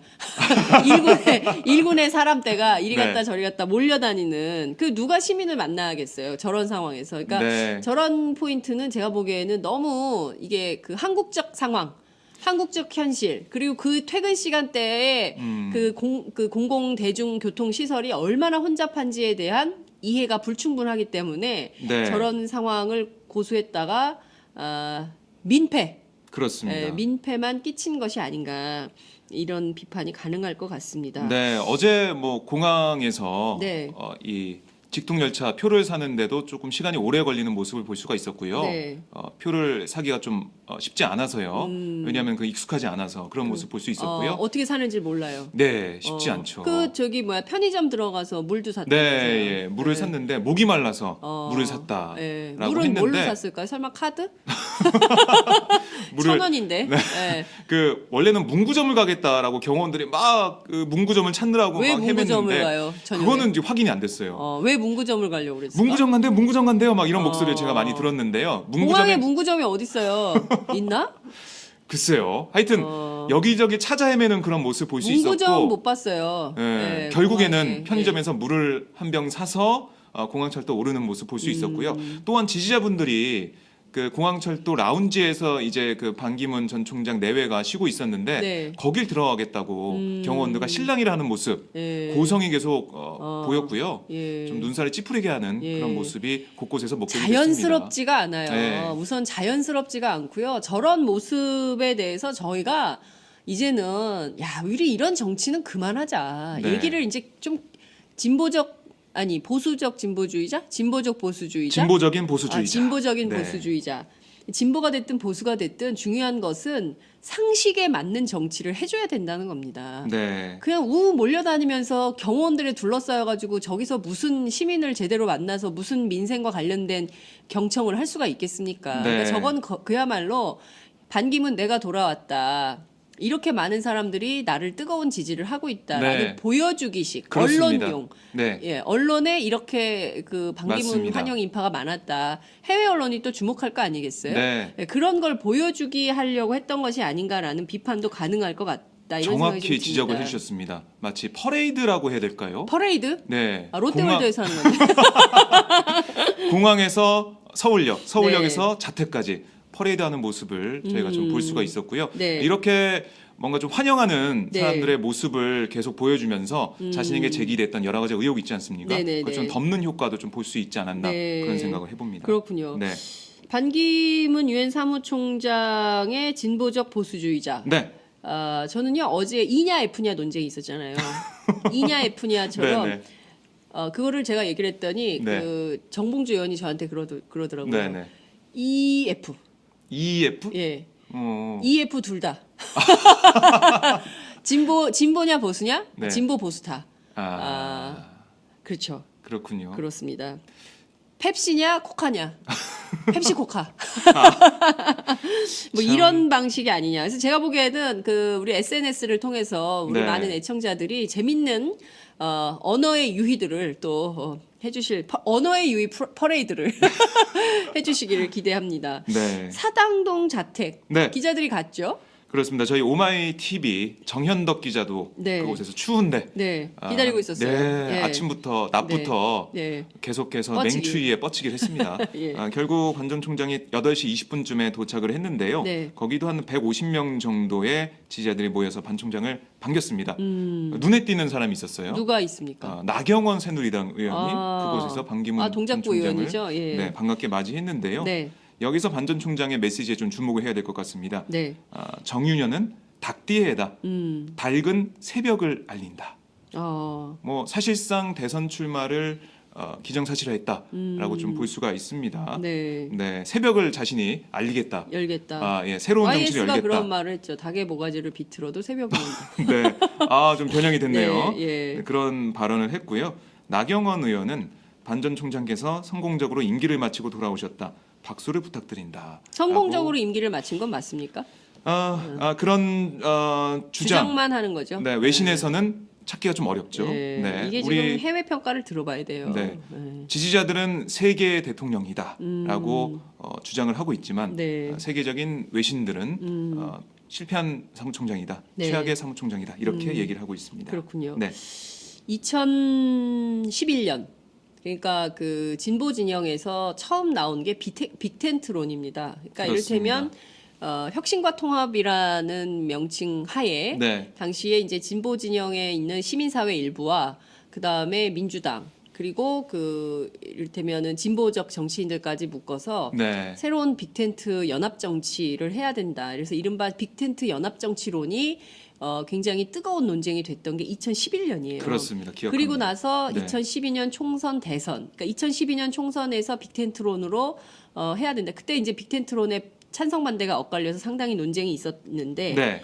네, 빅텐트론이 지금 보수 진영에서 나오고 있습니다. 왜냐하면 후보가 없기 때문이에요. 그렇습니다. 대선 후보가 없으니까 이 사람들이 네. 빅텐트론을 주장하면서 반기문 중심으로 빅텐트 이런 얘기를 하고 있습니다. 네. 왜냐하면 지금 현상적으로는 지지율이 제일 높기 때문에 그런 건데요. 그렇습니다. 어제 현장에 이상일 전 새누리당 의원, 네, 박진 전 새누리당 의원, 네. 그리고 나경원 새누리당 의원, 네, 새누리당 3종 세트 의원,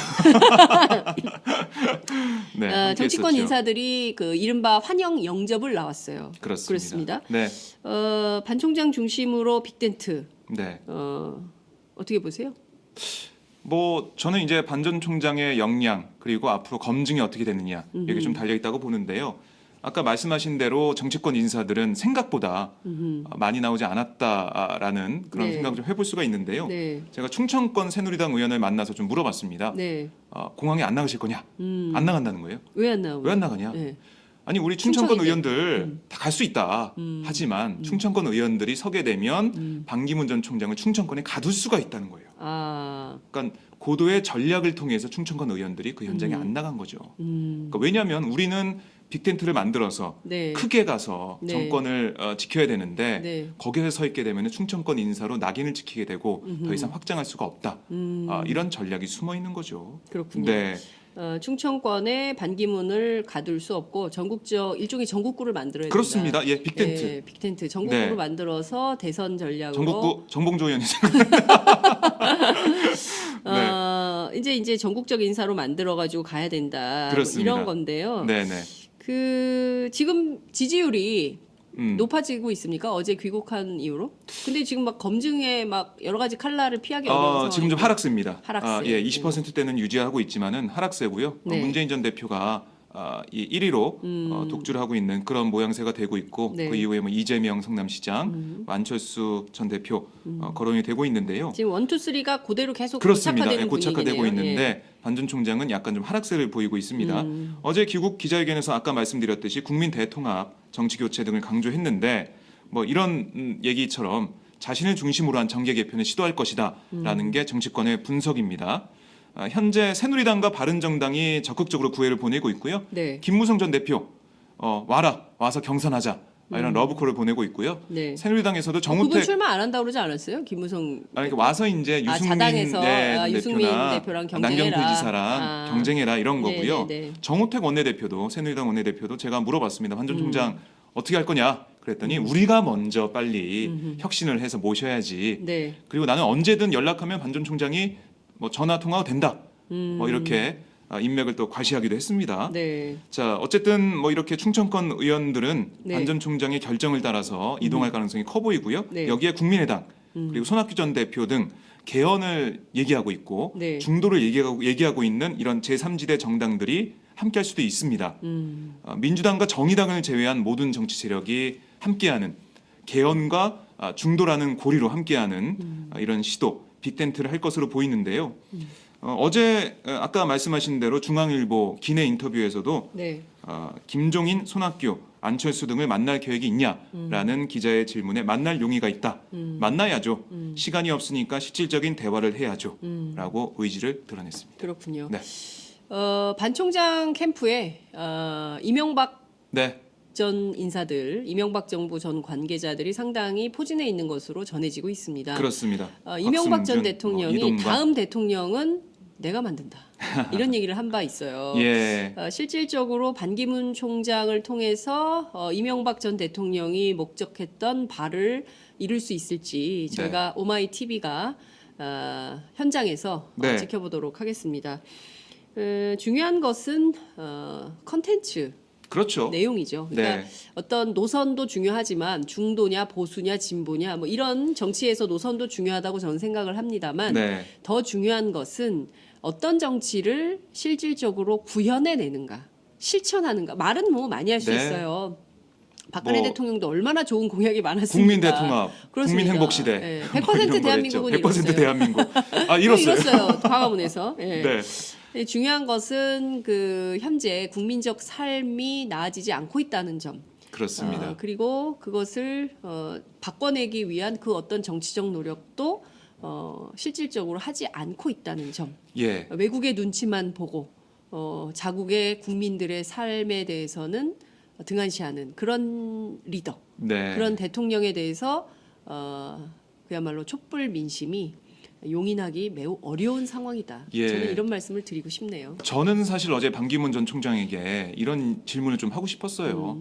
지금 기자회견에서 광장 민심을 언급을 하고 시민들과 스킨십을 혹시 위해서 이번 주 저기 그 촛불 집회 나오시나요?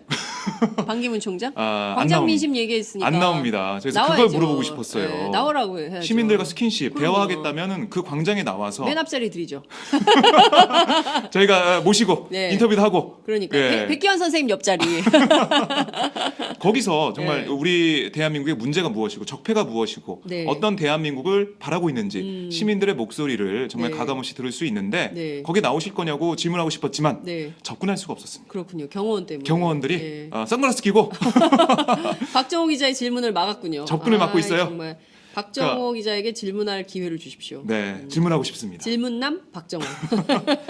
그래서 네. 어쨌든 뭐 원래는 14일, 그러니까 토요일에 뭐 팽목항에 가겠다. 네. 그리고 봉하마을에 가서 노무현 전 그럼요. 대통령 묘소에 참배한다. 참배하겠다. 이런 일정이 있었는데 다 이건 취소했어요? 지금 취소가 돼 있습니다. 뭐예요 그러면? 자기 고향에 갑니다. 고향에 가서 충청권에 충북 안 가둔다면서요?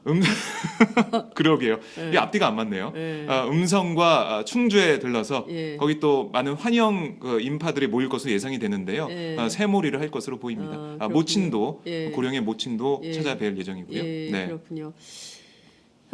결국에는 충청 대통령 후보, 충청권 제2의 반기문 총장은 제2의 자민련 후보가 될 것인가? 이것도 관전 포인트라고 볼 수 있겠습니다. 네. 재밌네요. 반 예. 총장의 행보는 저희 오마이 TV가 계속 네. 주목해서 현장 보도를 해드리도록 하겠습니다. 오늘 반 전 총장 일정이 아까 보셨듯이 국립현충원, 네. 현충탑 참배 그리고 전직 대통령들 묘소 참배한 다음에요. 네. 사당동 주민센터에 갑니다. 음, 거기서 주민등록 신고를 하는데요. 네. 그 말은 지금 계속해서 대한민국에 살지 않았고 이제 대한민국에 돌아와서 네. 우리 국민으로서 시민으로서 한다는 건데 아까 그 5년 네. 그 조항이 있지 않습니까? 네, 네, 네. 공직선거법 거기에 지금 맞닿아 있는 그런 모습이고요. 여기에 대한 이 중앙선관위가 어떤 해석을 내놓을지 지켜봐야 될 것 같습니다. 이후에 오후에는 네. 은행에 갑니다. 네. 은행에 가서 예. 계좌를 만듭니다. 그동안 계좌가 없었어요? 그런가 봐요. 대한민국 우리 국민 외국에 나라에. 아니 이분이 외교관 했는데 거기서 은행에 가서 네. 계좌를 만든다고 하니까요. 아마 저희 오마이TV 카메라가 또 현장을 네. 지킬 것으로 보이는데 예. 워낙에 많은 취재진들이 있기 때문에 풀로 막 다 들어가게 됩니다. 아니 그러니까 저희가 접근할 수 이분이 있을지. 동사무소도 안 가보고 주민센터도 안 가보고 네. 은행도 스스로 가본 적이 없는 거예요. 그러면 뭐 가봤을 수도 있는데 네. 어쨌든 10년 동안 네, 그런 박근혜 일이 대통령하고 없다가 비슷하다. 왜냐하면 아니 실제로 이분이 외교부 예. 장관 했고 외교관 신분으로 오래 있었기 때문에 그렇죠. 예. 민간인 신분은 아마 제가 알기로는 대학 졸업하고 바로 외교관이 된 케이스예요. 반 총장이 평생 외교관으로 살았어요. 그렇죠. 여러분 아시는 것처럼 외교관은요 여권도 특수 여권이에요. 네. 그러니까 우리 일반 국민들이 그 출입국하는 그 통로가 아니라 외교관은 그냥 프리패스하는 그렇죠. 외교관 전용 통로가 있고요. 네. 모든 면에서 특별 대접을 받습니다. 네. 외교관들은 그렇기 때문에 스페셜한 대접으로 살다가 범인의 세계로 첫 발을 디딛는 날이다. 네. 반기문 총장에게 매우 유의미한 날이 될 것 같고요.